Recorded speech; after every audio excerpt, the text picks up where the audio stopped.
DBB ဘွဲကိုအကောင်းဆုံးအသုံးချနိုင်ရင်ကျွန်တော်ရဲ့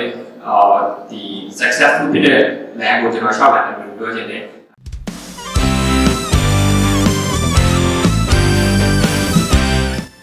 ကျွန်တော်ကိုပြန်ပြီးဆက်ဆက်တယ်ဒီနေ့ကကျွန်တော်တို့ technical ကနေပြီးတော့ကျေပါရတဲ့ graduation က3နှစ်ပေါ့နော်ဒီ3နှစ်ကမှပထမဦးဆုံးစပြီးတော့bachelor အတွက်ကိုပွဲလက်မှတ်ပေးရပေါ့နော်ဒီအချိန်မှာကျွန်တော်ကစပြီးတော့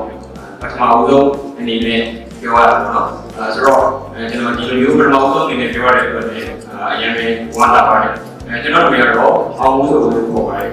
ကျွန်တော်က education industry မှာfreelance educator အနေနဲ့လွန်ခဲ့တဲ့2010ပေါ့နောက်ကျတော့ဒီ industry ရဲ့ဝင်ခဲ့တာပေါ့နော်ဆိုတော့ဒီကျွန်တော်ထပ်ပြီးတော့ပြောပြချင်တာကကျွန်တော်ရဲ့ career အောင်မြင်ဖို့အတွက်ပေါ့နော်ဒီကျွန်တော်အောင်မြင်လာမယ့်အချိန်ကြီးကျွန်တော်အခုရရှိတဲ့ Technical Digital University နဲ့ကျွန်တော် EIU Paris ကနေပြီးတော့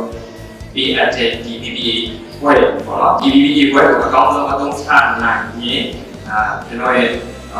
ဒီ successful ဖြစ်တဲ့ land ကိုကျွန်တော်ရှောက်လာတယ်လို့ပြောချင်တယ်